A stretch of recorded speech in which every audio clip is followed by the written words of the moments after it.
And we are live. Hi, good evening, everybody. Welcome to She Built It Boss Lady Chronicles. I am Sharita Gaskins-Tillett. I am your host, and this is the show that features the amazing stories of high-achieving women who are owning their power to transform their lives. And I am super excited about tonight's guest. I just want to give a few minutes for others to come in. While we're waiting, if you're watching us live, please say hi in the comments. If you're watching the replay, hashtag replay, still say hi in the comments. Both of you guys put your questions in the comments. We're happy to answer questions, even from the replay. But we want to, have you engage with us tonight. Also, I have an announcement before we get started. Registration is open for our second annual Brunch and Vision Board Party, which is taking place on Saturday, January 4th in Severn, Maryland. So if you are fortunate enough to be in the DMV or close enough to drive, I would love to host you there. Again, that is Saturday, January 4th at 11 a.m. in Severn, Maryland. I'll put the link to register in the comments today. So let's introduce our guest. And I forgot to ask her how to correctly pronounce her first name, so I'm going to try not to butcher it.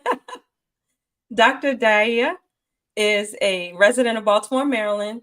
She's a physician and adult educator by training, spending over a decade working as an educator and emergency medicine physician at teaching hospitals.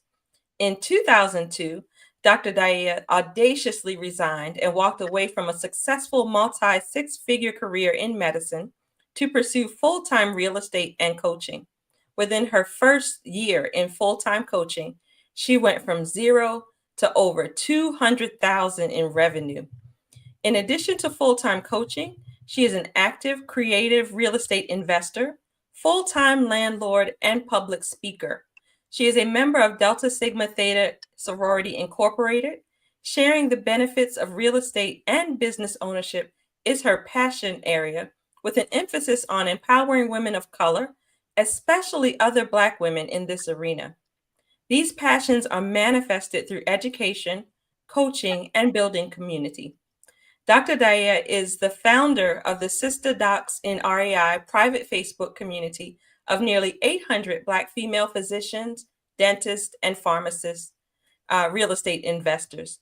She is the owner of Capital Dynasty, a real estate investing and education business and overall wealth building brand. She leads two arms of Dr. Daa'iyah's Dynasty League, a coaching program and community where clients shrink time in learning the skills and perspectives shifts necessary to start or grow their service-based businesses or residential real estate portfolios that actually make them money. Her mission is to show women of color, particularly other Black women, that freedom and time affluence through business and real estate ownership is readily attainable. Welcome, Dr. Daa'iyah. Now, am I saying that right? Am I? No, you're almost there, Daa'iyah. Daa'iyah, almost okay. like Aaliyah, you guys. So I got it. Daa'iyah. I apologize, Dr. No, Daa'iyah. it's okay. Welcome. It's a pleasure to have you here tonight. I am really excited to hear your story because, you do so many amazing things. I've been following you for a while. I'm actually a part of your Sister Doc real estate investor group. And so I'm excited to have you here with us tonight. So welcome. Thank you so much for having me. I am just so appreciative to be here.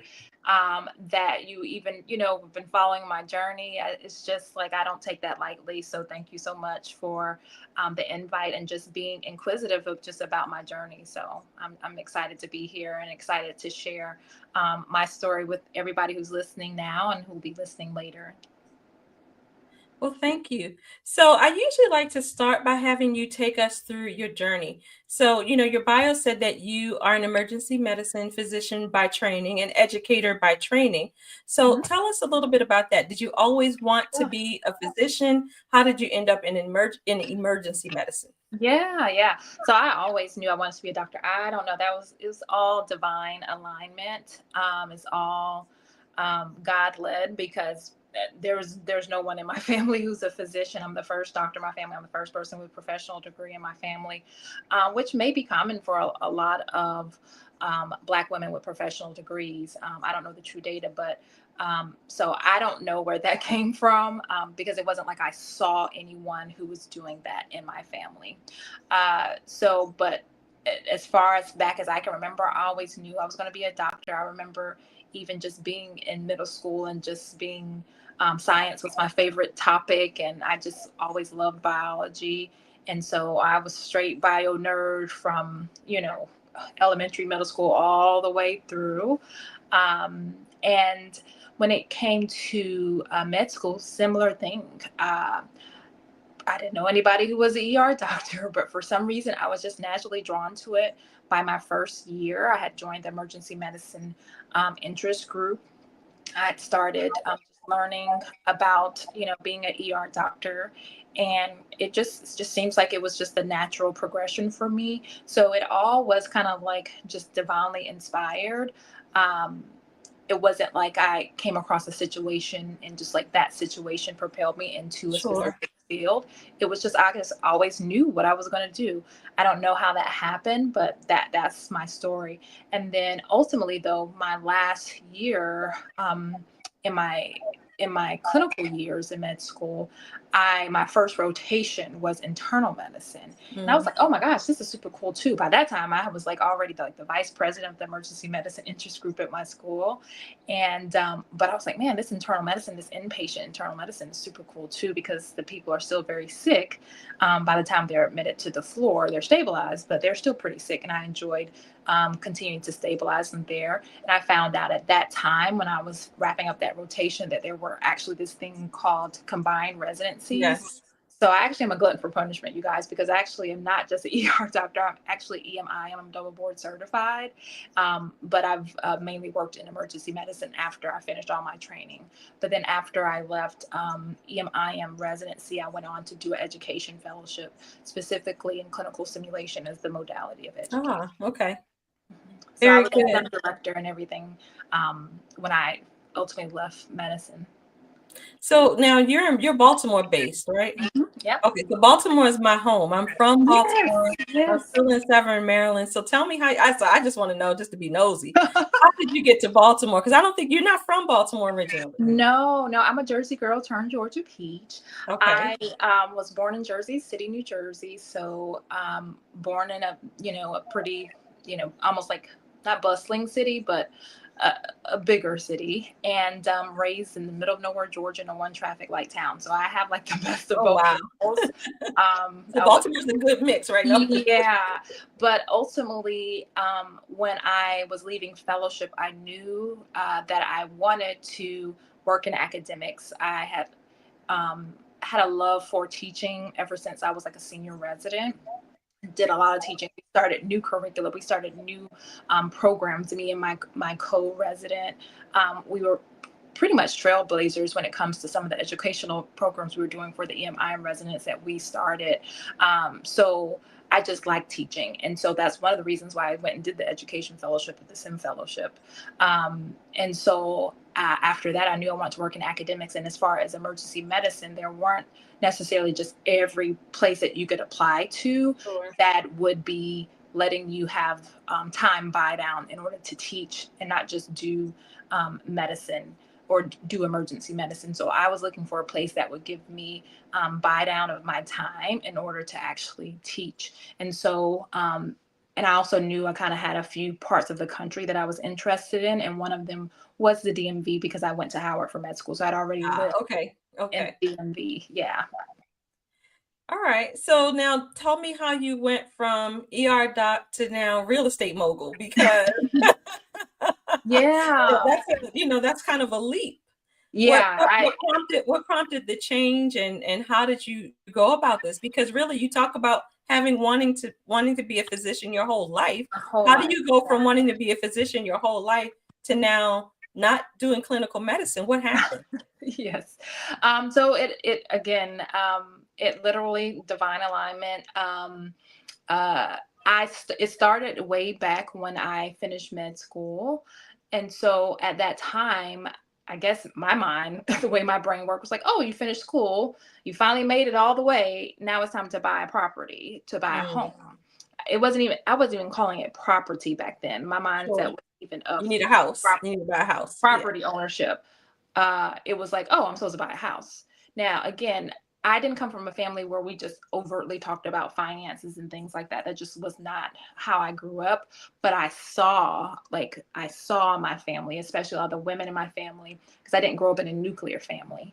I saw, the women in my family go from like renting mobile homes to live in, to owning mobile homes, to owning houses, to building houses from the ground up. And they were doing that as I was going through my schooling, from middle school to high school to college to grad school to med school. I was seeing that their progression as I was progressing in my education. So they kind of modeled without knowing, they Yeah. modeled home ownership to me. So in my mind, I was just like, oh, I guess I'm supposed to buy a property or buy a home. And so I did. And so it all started with me searching for a home that I could afford. So at that time, I had pretty mediocre credit, Dr. Sharita. And so They don't pay residents very well. I don't know no, if no. people know this, but residents don't make a lot. And I was an intern. Like I literally just finished med school, right? So it was my first ever little bit of money, right? So, and I still had a lot of student loans. So I didn't have a lot of money to qualify for a loan. But I had heard about this thing called doctor's loans. It was new back then, where they were getting money to doctors, allowing them to buy properties with 0% down payment. So I was like, I'm going to get a doctor's loan. Say less. So I went to BB&T at that time. That was the big bank in the area. And my little cutesy smile and just grin of excitement about going to qualify for my first loan turned into a frown, because they were like, no, ma'am, you don't qualify. Your credit Yeah. does not meet the credit score criteria. And it was something in me at that time where maybe it was naivete, maybe it was God. I don't know what it was, but it did not even cross my mind to wait to the next year and just try to build up my credit and apply again. My mind immediately went to, oh, okay, well, what else do I qualify for? I guess I don't qualify for that. What do I Okay. qualify for? So I started doing my Googles. And yeah, I think we were Googling back then. I started doing my Googles, and it was like, well, there's other types of loans that allow you to put 0% down. Talk to my agent, and ultimately found a loan product that allowed me to put 0% down if I was buying in a rural area. And there happened to be a lot of nice properties that were just outside the city limits that would qualify, but they were still just like 2 miles from the hospital that I would be working at, or that I was working at. And so I ultimately did qualify for that loan because it had a lower credit requirement. And that was the beginning of me thinking out the box. You will never guess that with that property, I qualified for that zero down loan. I didn't have a lot of money, so luckily I had a good agent, and she was like, we'll ask the seller for closing cost assistance. The seller was a builder. It was actually a brand new home that no one had ever lived in. So it was Oh, a wow. and so he paid for the closing costs. And also by that time, I was like, okay, I found some washers and dryers on Craigslist. I don't know where I'm going to get a fridge from. These refrigerators that for new homes are expensive. And she was like, well, you know what? We'll get them to write that into the contract. And so we wrote that into the purchase and sale What agreement. year was this? This was in 2010. Okay. 2010. Yeah. Okay. So yeah, so about 14, 15 years ago. So we wrote that into the contract, and I got a 3 bedroom, 2 bath, 2 car garage in a gated community with the homeowners association, brand new build home, with a side by side stainless steel refrigerator, written into the contract. I got all of that with only having to pay my earnest money deposit, just the whole deposit, and that was $500. Wow. I literally did not have to pay anything else out of pocket until it was time for me to make my first mortgage payment. Wow. So I got a couple of really good nuggets in there. The first is the example that you saw from the women in your family. And I just want to highlight that a little bit because, I often tell people that you're creating a legacy either by intention or default.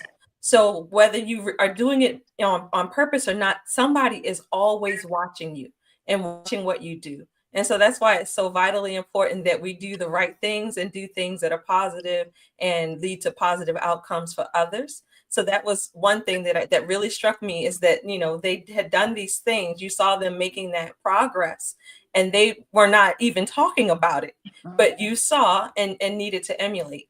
And then the second thing is the innate problem solver. So I can see that instead of, because so many people would have said, well, I guess I'll have to wait until next year, or I'll have to wait till I'm an attending, or I'll have to wait. Well, I'll have to wait. Bottom line is, I'll have to wait. And you said, how can I? And I think that that's one of the most important questions that we can ask ourselves whenever we're facing an obstacle. Instead of just accepting the defeat, ask the question, how can I? So that we can begin to overcome.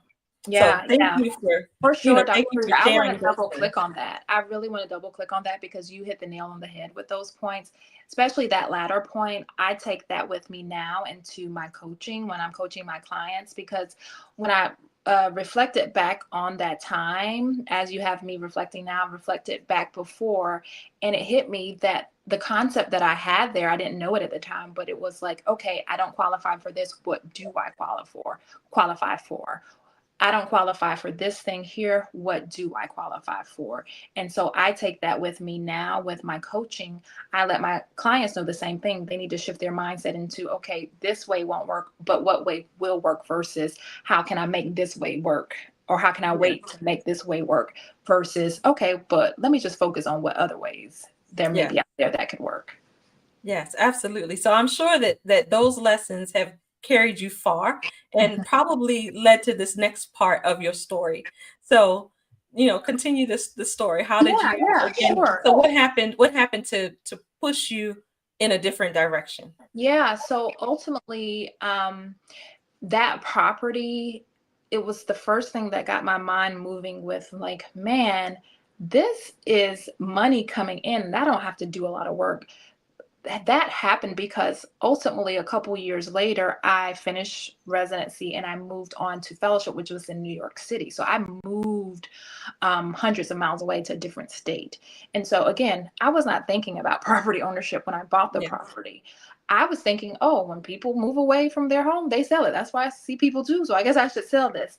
But at that time, it was not a seller's market. We were just coming out of that crash of 08, 09. And so it wasn't a seller's market. It was a buyer's market at the time. So remember, I used a zero down loan. So it was Yes. good when I bought it, but when it was time to sell, that means I didn't have a lot of equity because only a few years had passed. So I Sure. had not paid down a lot of equity. So I would have had to bring money to the closing table in Sure. order to sell my property. That didn't sit right in my spirit, Dr. I Shereen. understand. So I was like, I guess I'm going to be holding on to this property. That's how it started. I became an accidental landlord. And so I was like, well, I guess I'll figure out how to not only be an accidental landlord, but do it from hundreds of miles away. So I just got a property manager and I rented out the property. And I realized, man, this is cool. I'm bringing in money every month that more than covers the mortgage and expenses on this property. I actually have a little bit of a profit. This is super cool. And so it hit me. I was like, okay, I want to do more of this. But it wasn't until it was the following year later when I moved here to Maryland. I was doing my first big girl job. I finished all of my training, like the millions of years of training that I went through. And I finally was finished and I was working here at my big girl job. And I was like, man, I'm in orientation. And these people are saying things to me that don't sit right in my spirit. Like, I will never forget sitting in benefits orientation. They were like, oh, okay, you're going to be working in academics. You actually have access to the tenure track because you're going to go the pathway of clinical instructor to assistant professor, associate professor, professor. So you can go the tenure track. You do 401k, 403b. That's also option for you, the optional retirement plan. And they were like, yeah, but the tenure track is just, 20 years you'll be vested. And I said, Whoa, 20, whoa, whoa. 20 years? Sir, ma'am. Right. Who's It doing did. that? And I've seen, obviously being a resident, being a fellow, you work with people who your colleagues have been working for 20 years. Oh yeah, for sure. So for some reason, them talking to me about it though, it felt wrong. Yeah. It felt wrong. And then on top of that, I would go to the next part of orientation. They were like, oh, you have to fill out a timesheet because we work for a state-run institution and the state wants to keep track of your hours. And I was like, man, I've been going to school for almost 30 years straight to what people call the upper echelon of careers, being a physician.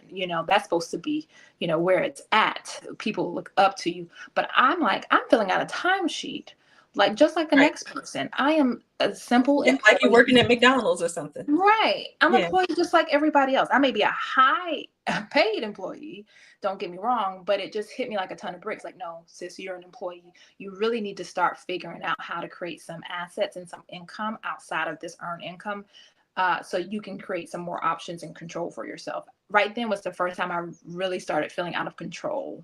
And so I don't know why I never felt that way in residency. I guess because I was so focused on finishing. Yeah, well, But once also I because it's training. You come to yeah. expect that. School is Yes. what it is. Yes. Yeah. I think once you got to attending, you thought everything was just going to be so hunky dory. And then you're there and then they're telling you all these restrictions. And I was like, And so that's when I started looking for like help. 'Cause I was like, I need to figure out what assets or what income am I going to like get into stocks, business. I already like this, like one property that's making money for me. And so that's when I found my real estate mentor at the time, your cousin, right? Yeah. So, and that's what really propelled me into learning how to invest in Baltimore specifically. And I ultimately was able to, work towards buying this deal where the seller was in the same position that I was in years ago, where that seller had a property where he didn't have a lot of equity but wanted to sell the property, but again, didn't want to take a loss at the closing table. If they would have tried to sell it traditionally, paying a realtor's commission and things like that, they would have had to take a loss. So similar position that I was in years before, but luckily my real estate mentor knew that there was this thing where I could take over someone's mortgage. She had not done it before, but at least she knew that it was a thing. So Sure. I was like, I got this. Let me take it and run with it. Started doing my research and trying, figuring out, along with the team, like, how do we close this? And so ultimately it closed. And all these years later, I still have that property where I was able to buy the property. I own the deed, but I still don't own the debt. That debt is still in that seller's name.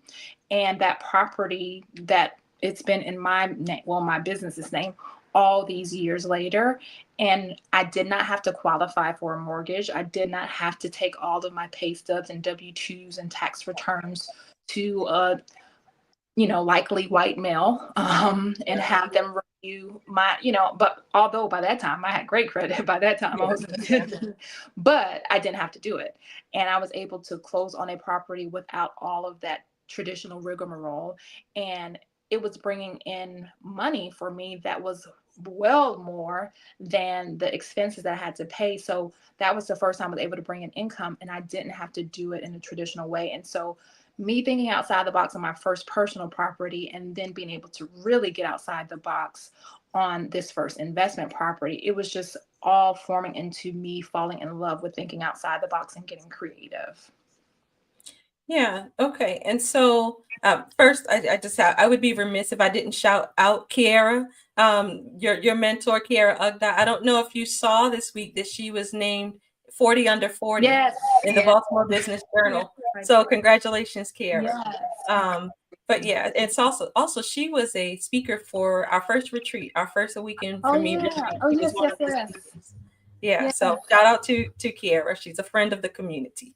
Anyway, so you fell in love with real estate, but you were also in love with medicine. Mm-hmm. So, Oh, I love being a doctor. so Yeah. what happened again? What happened to get you out of medicine and into full-time real estate? Well, I get what you're saying as far as the freedom, because I think that's something that people do not realize. We don't realize it as we're going through. And I have a similar story to yours in that I didn't know any doctors. I mean, there was one doctor at our church, but I didn't know any doctors like in my family, my immediate circle.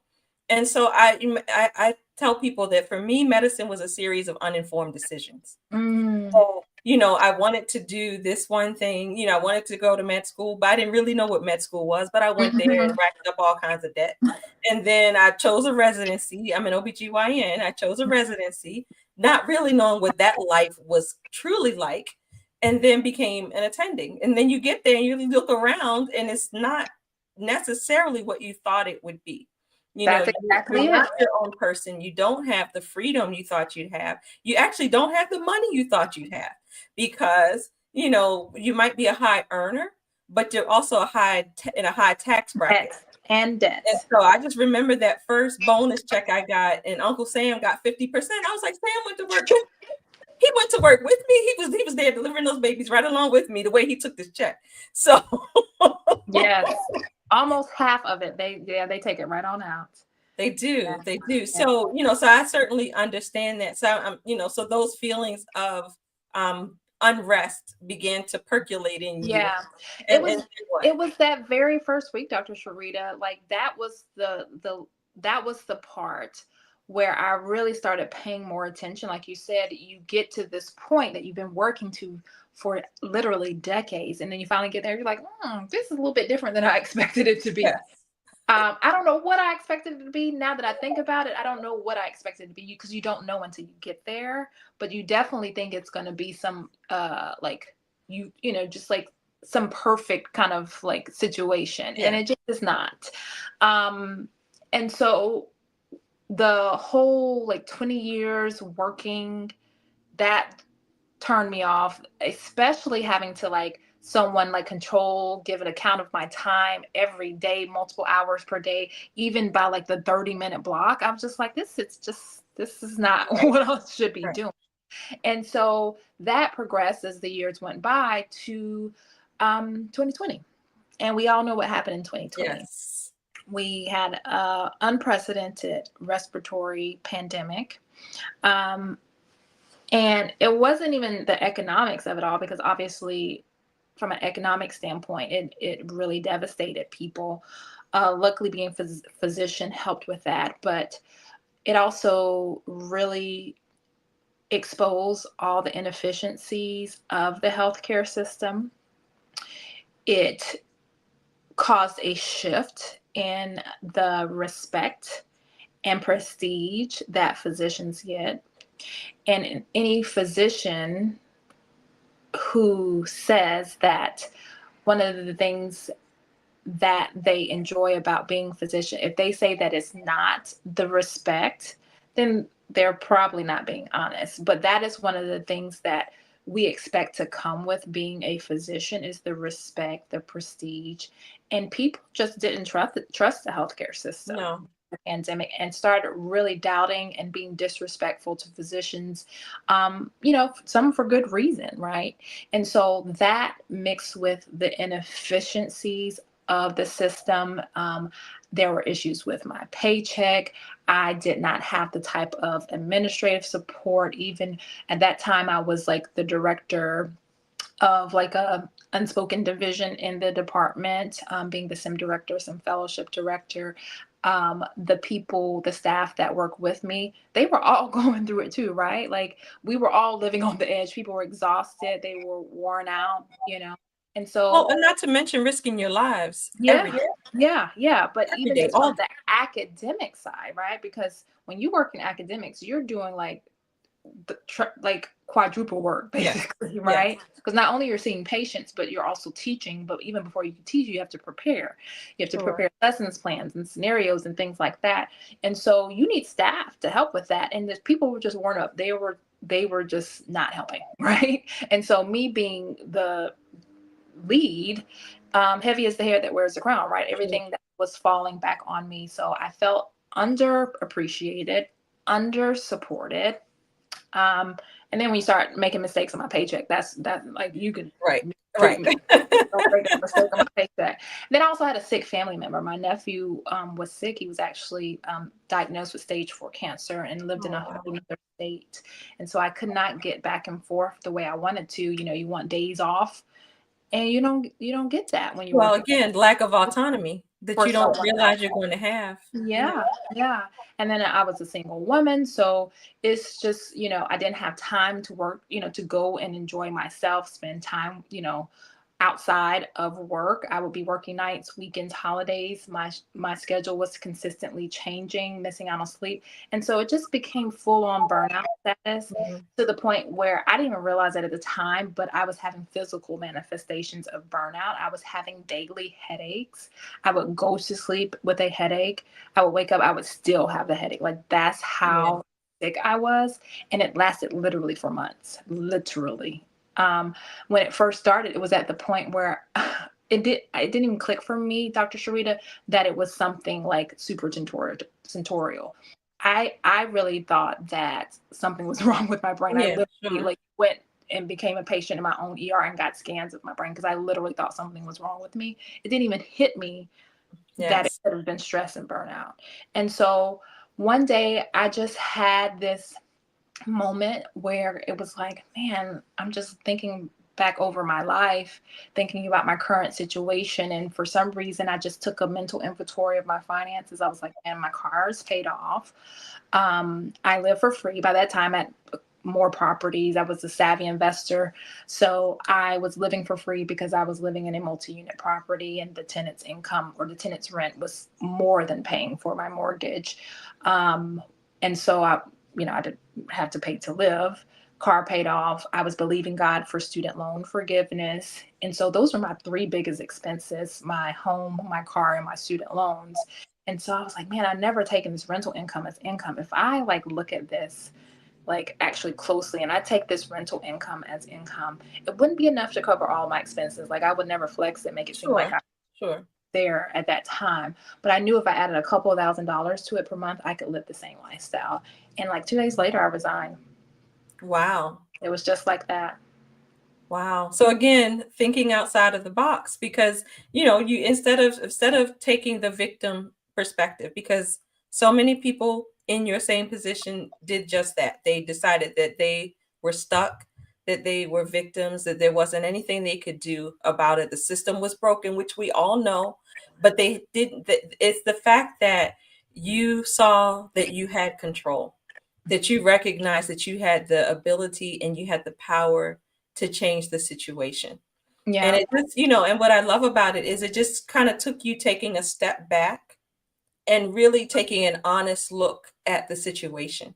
I think sometimes when we're in the middle of things, we tell ourselves a story about what's going on, and about our inability and, the lack that we have and whatever, instead of actually sitting and taking an honest assessment of what's going on. So Yeah. I love Yeah. that you took that honest assessment to figure Yeah. out, hey, actually, I'm living for free. My car's paid off. I might get this loan forgiveness. And did. And I ultimately did. I ultimately Yeah, did after I resigned. But by that point I was just you like, had enough years. God will provide. We will figure it out. Yes. I had already resigned, but ultimately, months later, I did get my loan forgiven. The rest of them forgiven. Yes. Congratulations. Yeah. And then the swift action. I like that too. That this was a swift decision. It didn't take you long. Once you assess the situation, you took action. And Yeah. that's another thing that's really important because we'll go back and forth over, perseverating over and over again about the decision that we need to make, write out the pros and the cons and do all these things, but not take action. And you took Yeah. immediate action. I love that recap, Dr. Sharita, because we talked a little bit before we actually got on and started recording, and you had mentioned like you wanted to talk about the courage, and I was like, Dr. Sharita, there was no courage. I literally was sick, physically ill, and irritable and burnt out. Like it probably would have killed me if I would have kept going. And so it wasn't courage. Like when people say that, I always like, discount what they're saying. So that's why I love this recap the way you're putting it, because you're right. It was a pivot. It was quick action. And I take for granted that everybody does not think that way. Right. And I'm going to correct you. I'm going to disagree with you. It is courage. It's definitely, I mean, how many people do you know that have the nerve to quit a six-figure job, probably multiple six-figure job, and just like in 2 days, like I'm going to quit this job. And I did. And I'm gonna work it out. I absolutely did. Courage. I absolutely did. Now, you had things in line, you made an accurate assessment of the situation. Mhm, But I mhm. still think it took a lot of courage to Yeah. be able to do that. And not only courage, also belief in yourself. Mhm, You believed that you could do it, that you could things happen for your own life. I knew I And was. that's what I try to accomplish with Boss Lady Dream Builders is to help women see their innate ability Mhm. to change their situation. Absolutely. I knew that one, if God put the idea in my brain, I would be able to see it through. Like God would give me the ability to figure out an answer for it. So that's one thing I knew, because that's something that has always happened in every aspect of my life. So I knew that. And I also knew that I don't have to know what the answer is. I'm a type of person who invests in support. I will pay someone to help me figure it out, just like I had paid Kiara in her program. I was actually the first ever, like I'm always an early adopter too. I was ever the first ever cohort of their program. They had not been formally mentoring people before or coaching people. But I'm like, I see support that I can get, I'm going to invest in it. So I knew that even if I didn't know how to create that extra couple $1,000s that I needed to stay um, with the same comfort level, the same lifestyle, that I would be able to find someone to help me figure out how to do it. So that's another thing. Like I was not afraid to invest in help. And I trust in God and I always trust in myself. I'm like, if I can make it through medical school with somebody who has never even seen a doctor in my family, like didn't know anything about medicine, if I can do that, I can figure out how to create a couple $1,000s per month. Like, Yeah. Yeah. So what happened? So what was the transformation in your life when you made that leap? oh my God. I felt so free. I mean, I'm almost exhaling just thinking back to that time. I felt free, but at the same time, it was a very polarizing time in my life. It was so many ups and downs. I was on like a little bit of an emotional roller coaster because I resigned, but I also had a sick, loved one. Sure. So that was tough, but I could spend more time. I could go back to Georgia and visit more. So that was nice. And then ultimately, and sorry to bring everybody down, but we did lose my nephew. He did pass away. He went home to be with the Lord um, at the end of that year, 2022 in December. And that was the same month I found out my loans got forgiven. So it was just Mhm. like, it was like that the whole time. Definitely roller coaster. Up, Yeah. up, down, up, down. So of course, after that, I went into a full clinical like depression. Really, like I was not medicated, but I probably needed to be. Um, Sure. I'm a super girly girl, just extra. I literally have on exclamation point earrings, right? That is me. I wasn't combing my hair. I um, was literally just trying to finish out because I gave them 4 months in my resignation. So I was just Mm, trying to, I would literally say, okay, I have a shift in 3 days. I can probably get up and take a bath. Like I was literally that. So it went from being ecstatic 1 month to a couple months later losing my sure. one and being in full depression. So it was such a polarizing time in my life. And I ultimately remembered, man, I had paid to go to this business conference from one of my favorite authors of this wealth book called We Should All Be Millionaires. Yes. Okay. Yep. I know it. I Yes. know her. I know it. Yeah. Yes. Rachel Rogers, right? So I had paid for that months before, resignation or maybe around the same time. And it hit me, man, you're going to have to get up and get yourself together because you spent all this money and already prepaid to go to this conference. And so that was the first time I put on real clothes, combed my hair. And it actually was a few days after my last day of working. And so when I went there and I saw all these women, some of them who had transitioned from six-figure jobs, some of them who wanted to transition from six-figure jobs, Some of them who also have professional degrees. When I tell you, Dr. Sharita, that gave me a renewed spirit. And so from that point on, I was determined, you know what? People have been asking me to do this real estate consulting side hustle thing that I've been doing since 2020. I've been doing it as a side hustle. And we didn't even talk about me starting that, but they had been asking for like a course or something longitudinal. And so I was like, you know what? I'm going to start longitudinal support for these people. I'm going to start my own mentorship. Back then I was afraid to call it coaching because I was afraid to use the word coach. Sure. Um, but that going to that conference gave me the energy to go out and start working. I found my current coach, Dr. Kimmy. She helped me to like learn how to package it and market my expertise. And remember now, I don't have a job. I hadn't Right. created money. I just flew to Puerto Rico to a conference. The way the Lord was sending me extra Right. money throughout that time, it was just crazy. Um, and within that was January. I went to that conference, got that renewed spirit, started feeling like my old self again. February, I started marketing my mentorship. I wasn't calling it coaching at that time. By the end of March, I signed my first client. Awesome. Awesome. Now, one I thing I tell you, want a to polarizing time. I Polarizing. believe it. Yeah, it sounds like you said an emotional roller coaster. But one thing I want to emphasize from this little part that you talked about is the power of a community.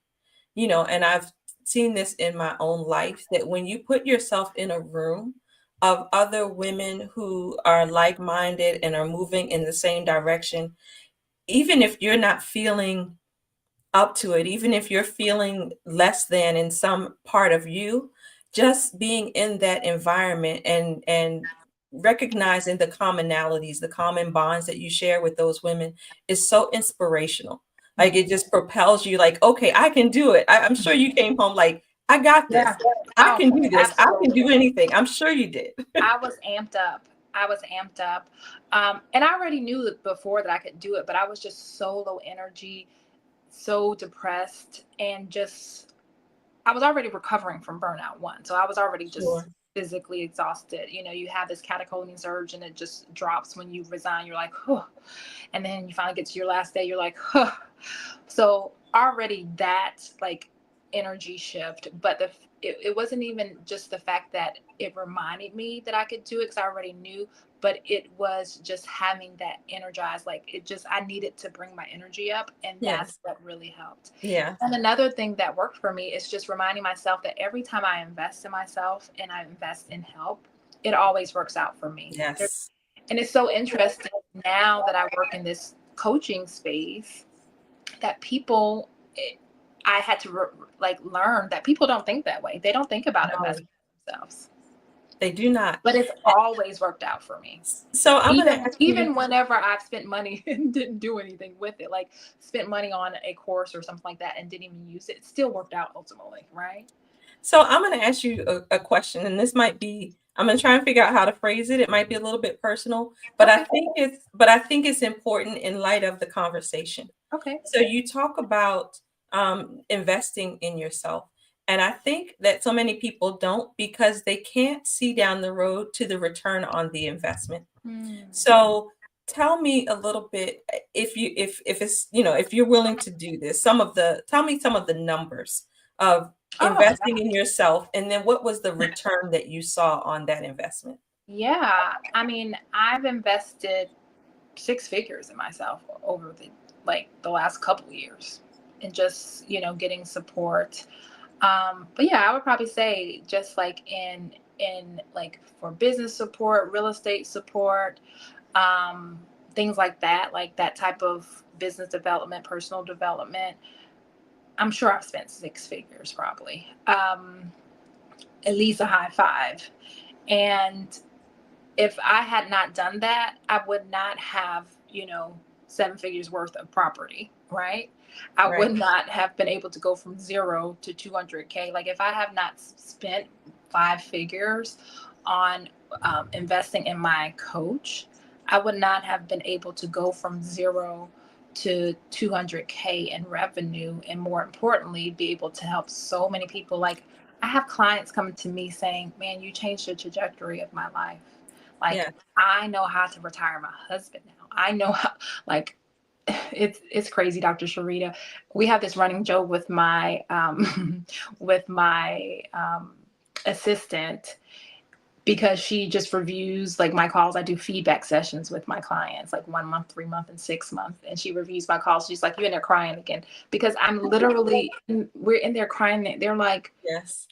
"You don't even know that you did this, but you helped me buy my property, but you're also the reason why I just left my job. I just found a better job because I realized now that I have options." You always say I have options, and it didn't hit me until we were working together on this property. And you're right. I do have options. So I left my job because of you, or I was able to, create this extra 4 figures a month in just a matter of months because of you. I, Dr. Sharita, Yeah. if Yeah. I had not invested in myself, multiple 5 figures, almost 6 figures, none of this would have ever happened. Right. Not for you and not for them. And Yeah. then when you think about that, you changed the trajectory of their lives, but I'm quite sure it changed the trajectory of their families too. Oh my. So I mean, this is like it's like a ripple effect that just keeps on going. And again, this is why it is so vitally important that we become the women we were created to be. Because we were put here. I believe that we're all here on purpose for a purpose. And that when we walk in that purpose, the world is such a better place because you were meant to do what you're doing. Yes, you were purposed to be a physician, practice as a physician during that season, but Mhm. now this is your purpose. Yeah. And it's changing so many lives, and I just think that's such a beautiful thing, and I just want to thank you on their behalf for becoming, for following Yeah. the thing that was inside of you that inspired you to go.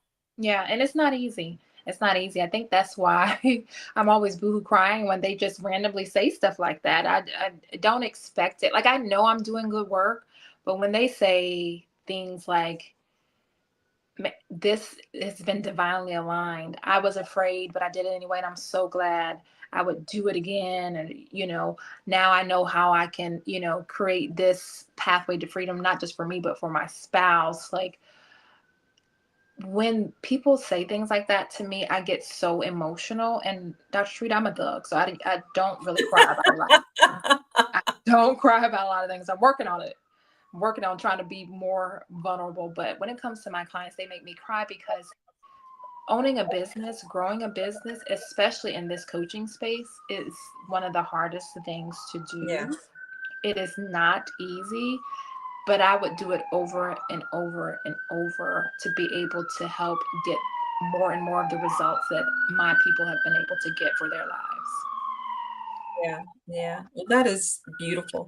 Well, we have gone way over time, Oh, and I could sorry. keep right on talking. I mean, I really could. Yeah. But, I think we have to, I think we got to break a little bit. Maybe we'll have to come back and do something else, to collaborate another time, because I'm really enjoying Yeah. this conversation. It's just, like I said, such a beautiful, beautiful story and beautiful experience. So I'm sure the ladies listening want to know how they can Yeah. find you. How can they work And with I'm you? sorry. Did they have any questions? I'm so sorry. I'm not seeing any, but we're on multiple platforms. So sometimes I think I'm only seeing questions if I think if they come in from LinkedIn, I think I can see those. Mhm. But I'll definitely give you questions. And you guys are watching, if you have questions, put them in the comments for sure. The ones that I can see, I'll ask. I'm gonna get it. I'm gonna get it. Dr. Daa'iyah. Okay, yes. I'm gonna ask them here, but if we don't see them, I will definitely get them to her, and we'll still get them answered for you. But tell people how they can learn more about you, learn more about your program, how they can work with you, so they Yeah. can become one of these women who, is changing their family and changing their world. Yeah. I spend most of my time from the social media realm on Instagram at Capital Dynasty. Um, So it's at CAPITALDUYNASTY. And then, but I'm also on LinkedIn, Facebook at my name, Daa'iyah Cooper, DAAIYAHCOOPER. And we're updating my site. It's drdaa'iyah.com. You can find me there as well. And then my email, any question you may have, if you want to connect, or if you want to, ask a question about real estate or starting a business or transitioning out of medicine or whatever to business, you can always drop me a DM on one of those platforms or email me at hello@drdaa'iyah, DRDAAIYAH.com. And we will put all of that in the comment section. But thank you so much for joining me. I am so happy that I invited you because, like I said, I enjoyed this story so much. I've been following you for a while, but there were lots of elements, to the story that I didn't know before. And so I admire you all the more, Oh, all the more now. So thank you so much for coming on. Thank you for sharing with us. And again, thank you for the beautiful work that you're doing. So for those watching, we will see you next week. Don't forget the second annual brunch and vision board party. We had a ball last year. So you guys should come out. It is Saturday, January 4th at 11 o'clock in Severn. So once you register, you'll get the exact address. But like I said, we had a ball, great food, lots of fun. I would love to host you guys there. So anyway, we'll see you next week. Take care.